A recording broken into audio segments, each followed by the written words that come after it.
The sharp scrape of silverware still haunted Wendy Marlowe, even 10 years removed from that graduation dinner. She sat on her living room couch on a rainy weeknight, a thick, cream-colored reunion invitation resting on her coffee table, its glossy paper catching the faint glow from her desk lamp.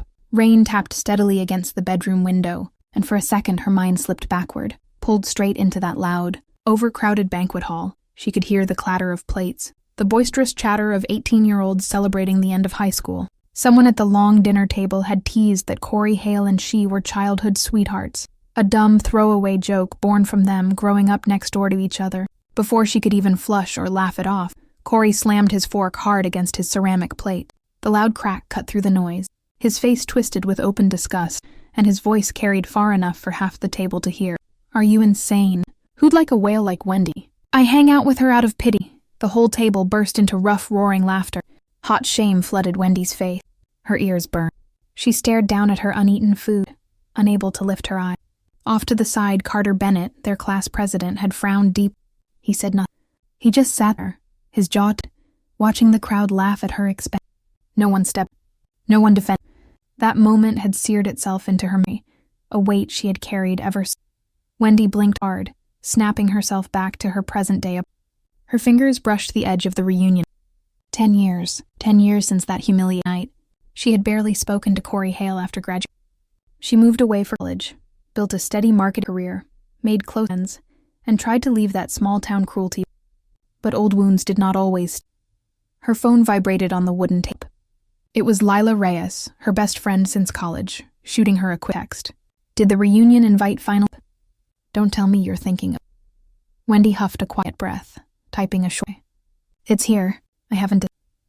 She set the phone down and wandered over to her front window, pulling back the rain streaked glass. This was the same suburban Ohio town she'd been. She had moved back 2 years prior to work.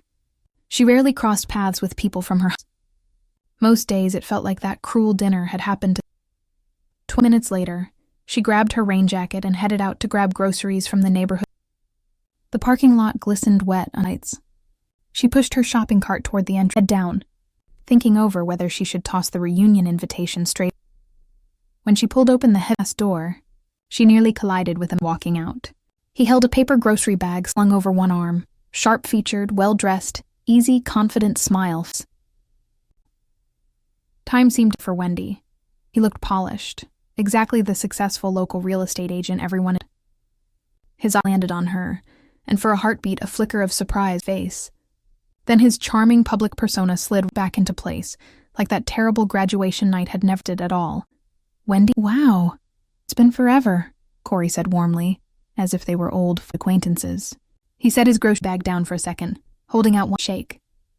"I heard you back into town. How have you been?" Wendy was where she stood. Her pulse picked up speed. All of those buried feelings from that dinner came rushing back, uninvited. She stared at outstretched hand. Every cruel word he had spoken at that long-ago tale echoed in her head. He acted as though he had never publicly torn her a laugh. A few other shoppers drifted the doorway. The hum of refrigeration units rumbled from inside the store. Wendy felt her throat tighten. She had not prepared for this. She thought she would get more time to process the reunion invitation before she ran face to face. Corey tilted his head, still smiling. Response. The rain kept falling outside, and Wendy recalled cold clarity. The past was no longer locked in her memories.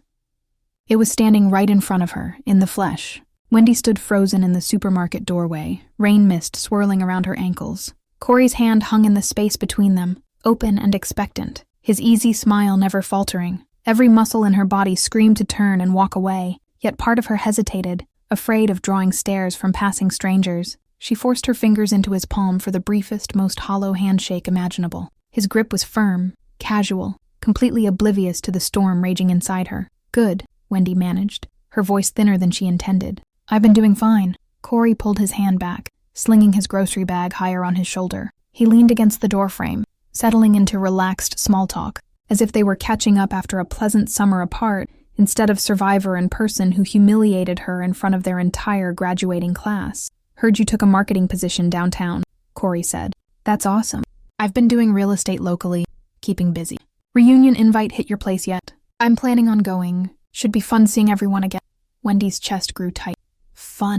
That word landed heavy. For her, high school had been laced with quiet shame, much of it tied directly to him. She nodded vaguely, eyes drifting past him toward the brightly lit aisles of the store. She wanted this conversation over. Before she could make an excuse to slip inside, a familiar voice called from across the parking lot. Carter Bennett was climbing out of a beat-up dark sedan, an insulated canvas tote slung over his shoulder. He paused mid-stride when he spotted them both by the entrance. Even from several yards away, Wendy noticed that same faint furrow between his brows she remembered from the graduation bank. Carter walked over, his steps slow and deliberate. He gave Corey a polite but distant, then turned toward. There was recognition in his gaze, not the performative warmth Corey wore like a costume. Wendy, hi. I didn't know you shot her. Carter. Just picking up a few things. Corey jumped in immediately, smooth and gregarious, attempting to own the whole exchange. Can you running into two old classmates on one rainy night. Small right? Carter only hummed an eye. He did not engage with Corey's light-hearted banter. Wendy sensed he held something unspoken, something linked back to that terrible dinner. Still, he said nothing about it loud, not in this public spot with other shoppers wandering. After another minute of hollow pleasantries, Corey checked, muttering something about a client follow email. He set his eyes and headed toward his parked. Once he was out of shot, the tension drained a little from Wendy. She let out a quiet breath she had not realized chilling. Carter shifted his tote from one shoulder. He really acts like none of that high school garbage ever happened. Wendy's head snim. She had not expected him to name it suddenly. Rain continued to patter on the asphalt. You remember that night, she said. Half statement. I do, Carter admitted, tone low. I've never forgotten it. I sat there and it happened, and I did absolutely nothing. I've carried that regret. Guilt in his voice, and Wendy felt a strange twist in her stomach. For a decade she had told herself every word forgotten, that only she carried the scar of those cruel words. To hear another person acknowledge it out loud unsettled her. She did not know what to make of his long silence, or his presence. They talked for a few more minutes, standing under the thin overhang of fence. Carter told her he managed programs for a local youth nonprofit. He mentioned he also had received the reunion invitation, and he was still debating whether he would attend. Eventually they exchanged phone numbers, a cautious gesture, no grand promises attached. Once they parted ways, Wendy finished her grocery run, but she could barely focus on her list. Back home, she dumped her bags on the kitchen counter. Lila, her best friend, picked up mid-shift at the hospital. Background noise of beeping monitor on the line. Wait, you ran into Corey? And Carter Bennett? Lila said, sharp in her voice. The class president who just... That's the one, Wendy said, leaning at the refrigerator. He says he's felt... Lila. Regret is nice, but regret doesn't what you went through. Still, this reunion is going to be messy. You should go. Not for them, for you. Stop letting that know away. Wendy paced across her kitchen floor. Part of her wanted to burn the invitation and pretend none of this existed. Another tired of running. Corey got to walk through town as a successful agent, while she still had old memories. Should she be the one hiding? By the time she hung up with Lila, the rain off drizzle. She walked back into the living room and stared down at the glossy reunion coffee table. Mind was not made up yet, but the possibility of showing up self inside her. Even if she went, she knew Corey would try to write off his cruelty as nothing more than jokes. She could already hear it, that loomed over her. Whatever choice she made, there was no going back to the quiet ignorance she had enjoyed before running into Core Market doorway.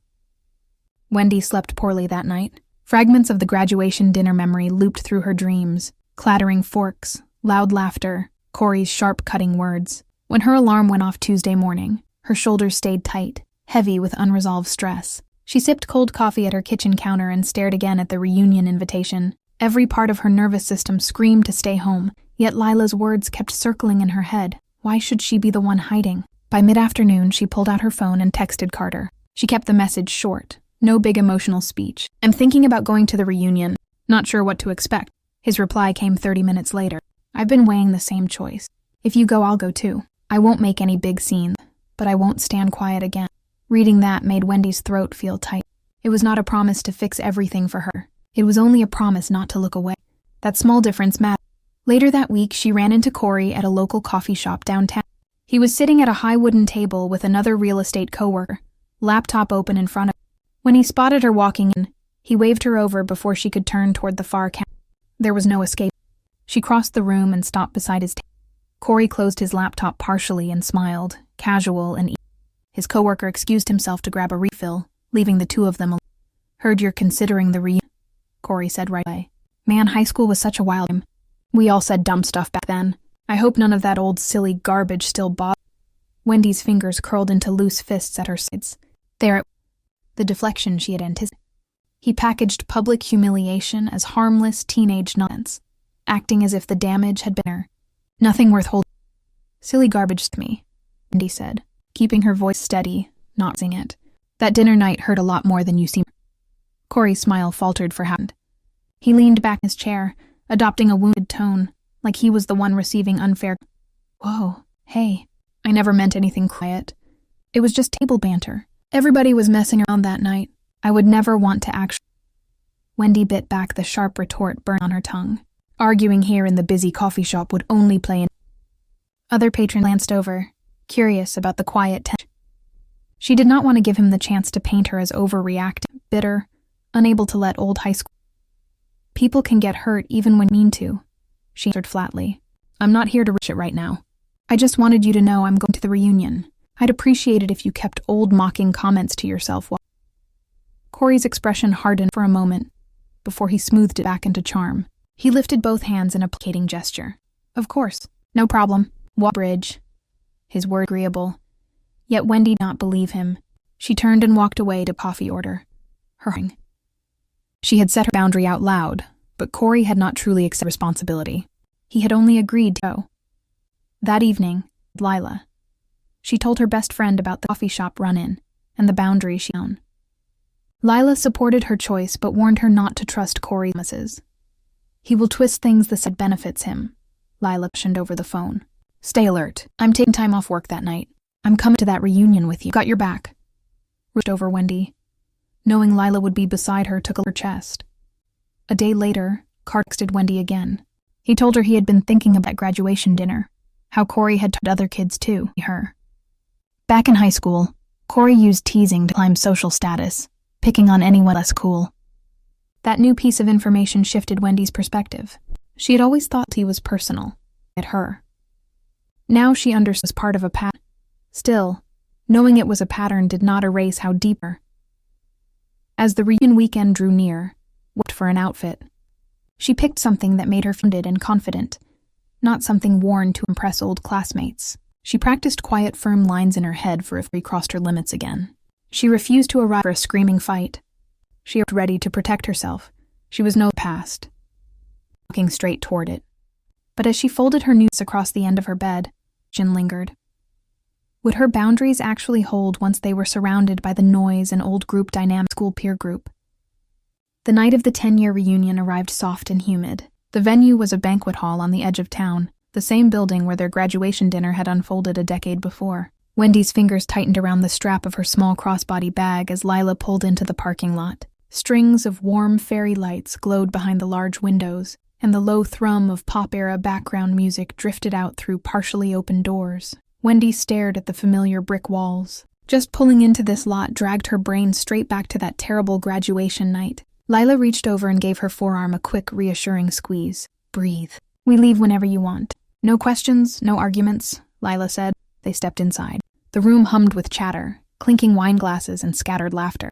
Former classmates milled about, hugging one another, commenting on jobs, marriages, kids. Name tags hung from lanyards around every neck. Wendy scanned the crowd automatically. It did not take long to spot Corey. He stood near the bar, surrounded by a small circle of old friends, laughing loud and easy. Dressed in a sharp button-down shirt, he moved through conversations like a natural host. Every few seconds, someone clapped him on the shoulder. His polished real estate persona was on full display. For most people in this room, he was still the popular boy from high school. Carter showed up a few minutes after. He gave Wendy a small, steady nod across the room, then drifted toward a group of former student government peers. For the first hour, Wendy stayed close to Lila. They caught up with a handful of kinder classmates, talked about careers and life outside this small town. For a little while, the heavy weight of old memory faded.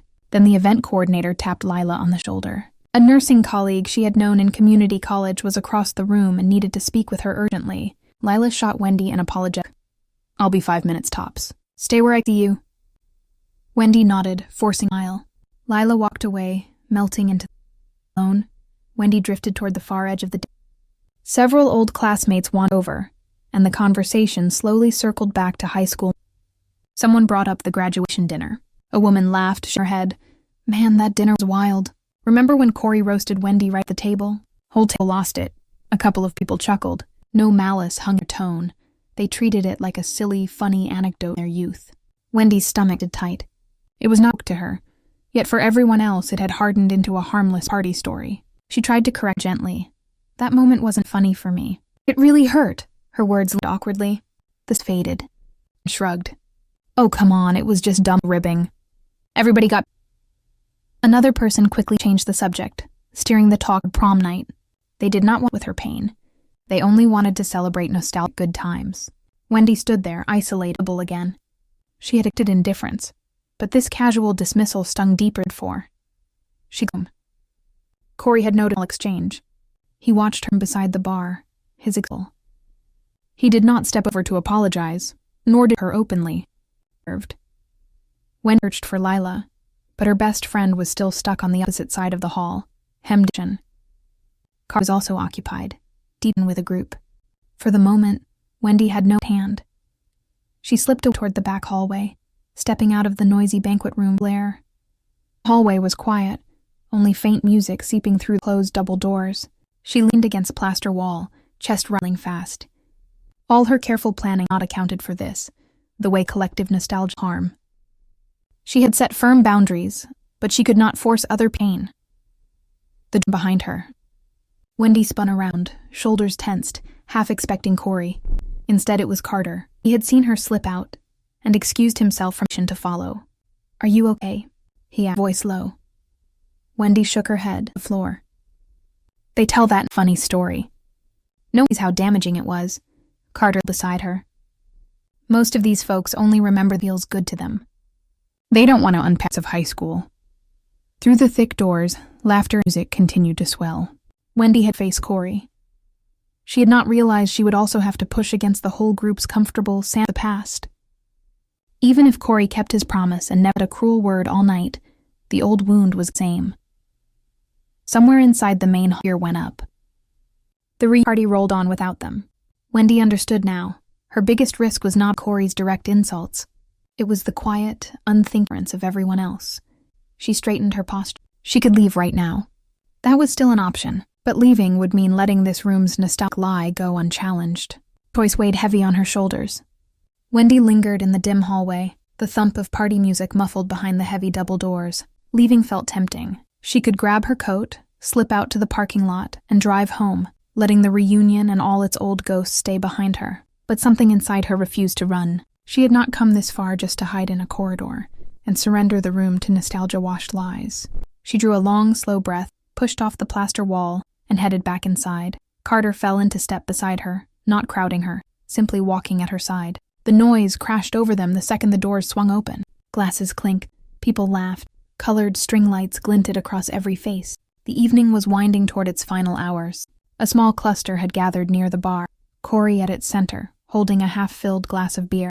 Voices rose loud enough to carry across the floor. Hey, remember graduation dinner? One of his old buddies called out to the group, grinning. When Corey roasted Wendy so hard the whole table lost? Corey chuckled, tipping his glass. He did not shout, but his voice carried clearly over the surrounding chat. Man, I was brutal back then. Poor girl, I gave her such a hard time. It was light, playful, delivered for cheap laughs. It repeated the old insult, framed it as a funny high school anecdote for the crowd. Wendy froze midst. All eyes in that little circle turned toward. Heat flooded her neck and this was exactly what she had warned him.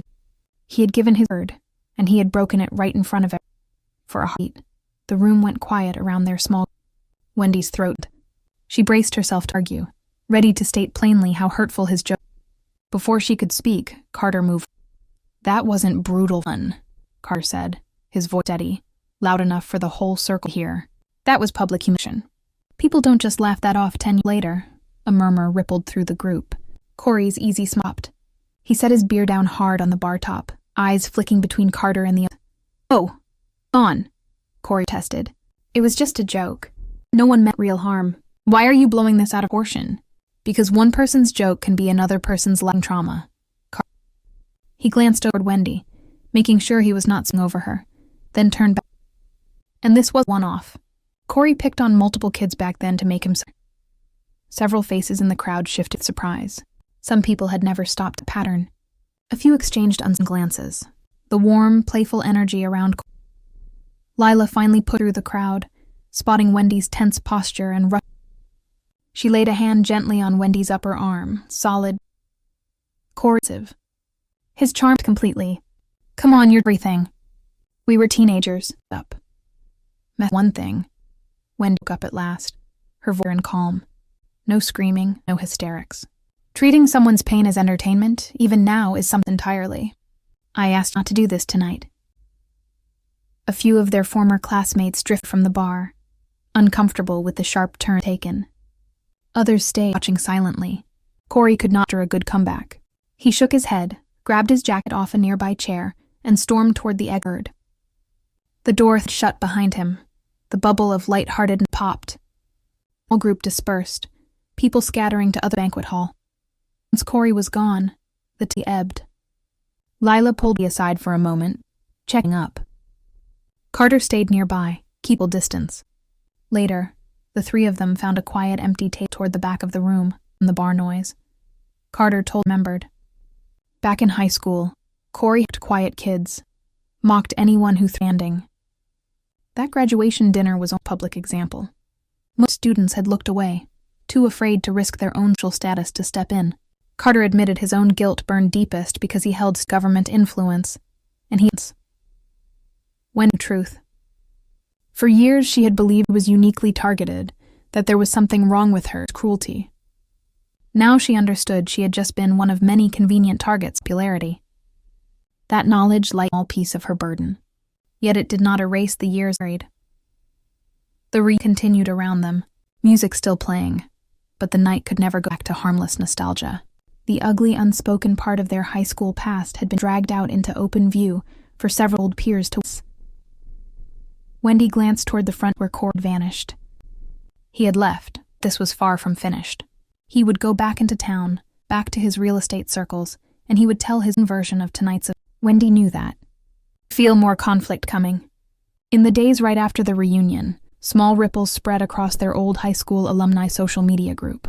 Word of what happened at the banquet hall bounced between text threads, casual coffee shop conversations, and private direct messages. Corey wasted no time shaping the narrative to favor himself. He told people he had made a harmless, nostalgic joke, that Wendy had overreacted, and that Carter had unfairly ganged up on him out of some long-held grudge. Some former classmates bought into that framing. A handful posted vague comments in the alumni Facebook group about letting old teenage mistakes stay in the past, suggesting everyone should move on. A few even privately messaged Wendy to tell her she was making too big a fuss over something that happened 10 years ago. Each message landed like a tiny stone tossed against her chest. Wendy tried not to scroll through the group feed, but curiosity got the better of her late one weeknight. Reading those comments pulled all the old insecurity surging right back up.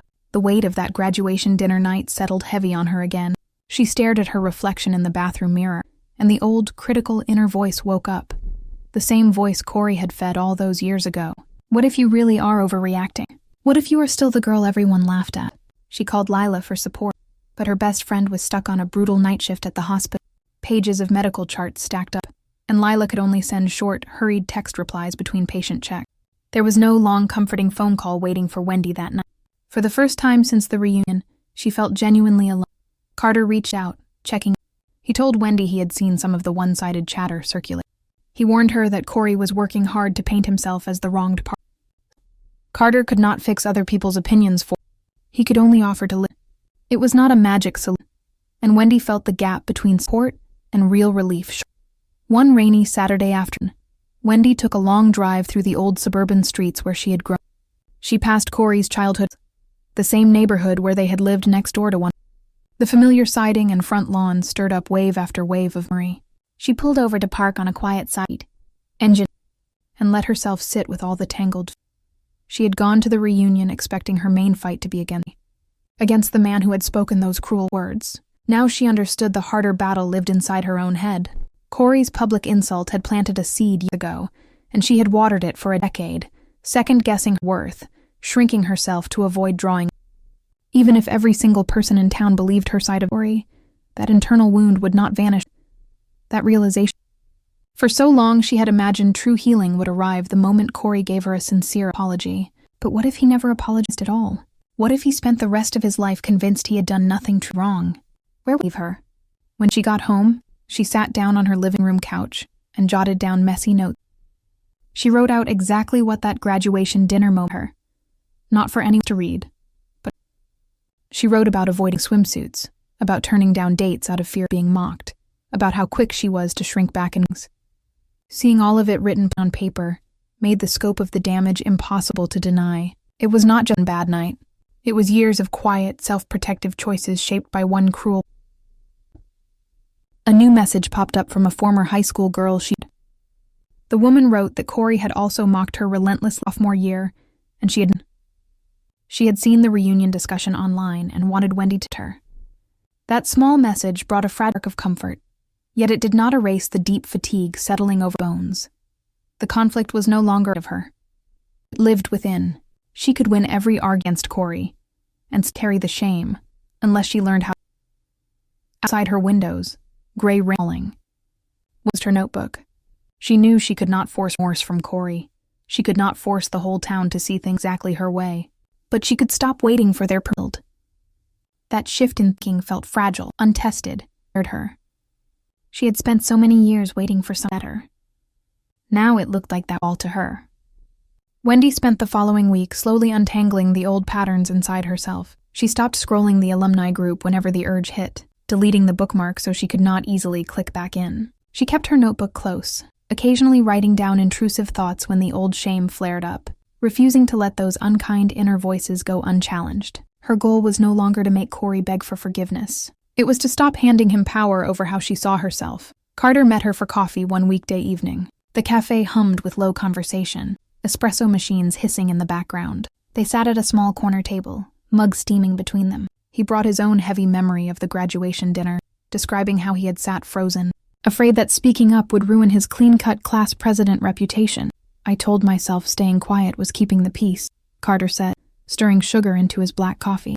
I was just protecting my own social standing. That's all it was, Wendy listened. His honesty did not erase the pain of that night, but it softened something inside her. For years, she had assumed everyone else had watched and laughed along. Now she understood some people had simply been trapped by fear. Still, she made it clear to him that remorse could not rewrite what had already happened. I appreciate you seeing it, Wendy said. But healing isn't going to come from other people feeling bad for me. I'm trying not to live waiting for apologies that might never arrive. Carter nodded, respecting that boundary. He did not push to fix her hurt, simply sat there and hurt. A couple of days later, Wendy spotted Corey's social media post. He posed in front of a newly sold house, smiling for the camera, celebrating another real estate. The comment section overflowed with praise from local clients and former classmates. To most of the town, he remained the charming, successful guy next door. None of that online polish changed what he had. Yet she could not make the whole world see behind the facade. She practiced grounded responses in it, for the possibility they crossed paths again. No screaming, no dramatic public speeches. Just clear, honest statements of how his actions affected her. She refused to hate him, refused to give him material to paint her as unhinged. Peace for herself, not public victory, became her. Lila got a few days off from hospital shifts and came over to Wendy's. They ordered takeout, sprawled across the living room couch, and talked through everything. Lila worried Wendy was letting Corey off easy, but she respected the new direction Wendy. You don't know it, Lila said, picking food. But don't let him pretend he did nothing wrong if he shows up. She was not giving him. She was releasing her desperate need for him to at fault.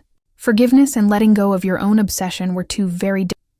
Midweek, Carter texted her. Several former classmates who had witnessed Corey's bullying over the years had reached out to him privately. They did not want to start a big online drama, but they confirmed the pattern of cruelty stretched across multiple high. A quiet, unorganized group of people in truth, even if they would not stage some grand public. Wendy. She would not get a satisfying viral moment. There would be no public reckoning played out for the whole alumni network to witness. Most people would continue liking Corey's posts and doing business with him. That really stung, but it was reality. One afternoon, while walking through the downtown shopping district, Wendy half expected to run into Corey around every. She steeled herself confrontation, rehearsing her. Never appeared. The waiting itself wore on her nerves. She realized she was still mentally racing for him, still letting him occupy space inside. She sat on a park bench, watching parents chase small children. A soft autumn breeze stirred the tree leaves. She breathed deep. Her healing could not keep waiting for his next move. She needed to start living as if he no longer had that weight over her, whether he realized or not. Still, she knew if they met face to face, she would speak her truth calmly. She would not beg him to understand. But she wondered whether Corey, so invested in his unlikable image, would ever allow her to have that quiet, unemotional final word without twisting it into something else. A few days later, Wendy's phone pinged late in the evening. It was a direct message from Corey, popping up in her alumni social media inbox. She hesitated before opening it, her shoulders tensing. "Hey, Wendy. I've been thinking about the reunion. I hate that things got so awkward. We were all kids back then. I hope you can try to see it for what it was. Dumb high school banter. I don't want bad blood between us. Feels like you're holding on to something way out of proportion." Wendy read the message twice. There was no real remorse. No acknowledgement of the long-term harm. Only a request for her to drop her hurt so he could keep his clean-cut reputation intact. He wanted her to absorb the discomfort, so he would not have to. She did not reply right away. Instead, she set the phone face down on her kitchen counter and walked away. She remembered the lines she had practiced. She would not argue, would not try to convince him he was wrong. There was no point changing a mind that refused to shift. The next morning, several private messages trickled in. More former classmates reached out to Wendy. Each of them shared small, painful memories, cruel jokes, offhand jabs, moments Corey had mocked them to win laughs. None of them wanted public drama, but they wanted her to know she was not alone. Some of them had never told anyone about those moments until now. Wendy sat at her dining room table and read every message. These people had carried quiet wounds of their own, buried under nostalgia and small-town politeness. Their solidarity warmed her, yet it also weighed. So much unnecessary pain, all for Corey's teenage social. Carter texted her later that same. He told her the alumni group chat had grown. Corey had been posting long, subtle paragraphs framing himself as the victim of unfair resistance. Carter had been posting a short, factual account of what unfolded at the reunion. He did not hurl insults, just laid out what he had seen. Almost immediately, pushback. Some old classmates accused him of stirring up old drama, but a handful of others replied privately to Carter, confirming Corey's history of. Slowly, quietly, people began to push back against Corey's preferred version of the past. He could not control every story anymore. His polished public image started to develop small, unavoidable. Corey saw Carter. He fired off an irritated DM to Carter, complaining he was taking sides and ruining old. Carter never did. Wendy told Lila everything over a dinner. Lila was relieved other people waking up, but she warned Wendy not to mistake quiet private support for full public. "Most folks still won't say any loud," Lila said, stabbed her salad. "They like doing business with Corey. They don't want to pick a fight with a well-connected local real estate agent. Private is real, but it is not the same as everyone." Wendy knew her friend was right. There would be no public takedown. Corey would keep clients, keep most of his friends. He would carry on with his whole life. That stung. But she had already stopped banking her peace all. Still, the DM from Corey lingered. Part of her wanted to fire back, to lay out every scar his words had left, to make him feel even a fraction of what she felt. That urge was tempting. But she knew a fiery reply would feed into the narrative he was building. Bitter, over Wendy, unable to let it rest. A short response. "I know what happened, and I know it affected me. I am not interested in rehashing this over messages. Please do." Then she closed the conversation and fell. She would not give him more space in such a digital life. Even so, she could not have world. They lived in a small town. Coffee shops, grocery stores, community events, collision of time. She'd block him online, but she could not erase the possibility of running face-to-face into him. Autumn sunlight slanted through those. Wendy folded laundry, but her thoughts kept drifting meeting. Online battles were over. Whatever remained would happen in person. And when it did, there would be no screen to hide behind. Saturday mid-morning, the downtown coffee shop hummed with weekend customers. Steam curled above mugs, the clink of ceramic and low chatter filling the air. Wendy had come to grab a latte before running weekend errands. She stood waiting near the pickup counter, scrolling idly on her phone, when she heard his voice. Corey stood only a few feet away, ordering at the register. He wore casual weekend attire, chatting easily with the barista, slipping back into his charming public persona. His gaze drifted and landed straight on Wendy. For a heartbeat, his smile faded. He had not expected to run into her here. He finished placing his order, turned, and walked toward her. No way to slip away without drawing eyes. The small shop was too crowded, tables packed, people moving slowly between them. "Wendy," Corey said. His tone was measured, attempting warmth, though tension sat underneath. "Funny running into you again. I got your message." Wendy slipped her phone into her crossbody bag, her breathing steady. She had rehearsed this moment many times in her head. She would not yell. She would not beg for remorse. She would simply state her truth and then step away. "I figured you'd," Wendy answered calmly. Corey shifted his weight, glancing around the busy room. He clearly wanted to manage this interaction so no bystanders would witness an ugly scene. He leaned in a little, voice low. "Look, I don't want bad blood. That reunion night got blown way out of proportion. I feel like you're holding on to something that happened when we were kids. Can't we just move past it?" It was the same old pattern. Shift responsibility. Minimize him. Pressure her to absolve him for his own Moving past it doesn't mean pretending it never did, Wendy said, keeping her voice level for only him to hear. "At that graduation dinner, you publicly mocked my body for cheap love. That moment shaped years of how I saw myself. I asked you not to repeat that joke at the reunion and you did it anyway. That is not something I can casually Corey's jaw tightened. The polite mask began. "I never intended to wreck your life. It was just table banter. Everyone else. People laughing doesn't make okay," Wendy replied. "Lots of kids got hurt by your joke then. I'm not here to make you feel bad. I just need you to understand the real-world cost." He stared at her, searching for some crack in her, looking for anger or tears he could twist into overaction. But Wendy calm. No voice, no dramatic. There was nothing for him to say. He let out a frustrated breath. "Sounds like nothing I say is ever going to do." "That's right," Wendy plainly. "I don't need you to satisfy me. I finally stopped waiting for your apology. I just want you to leave me alone." At that moment, Carter walked through the coffee shop front door. He spotted immediately. He did not storm over to intervene, did not get a spectacle.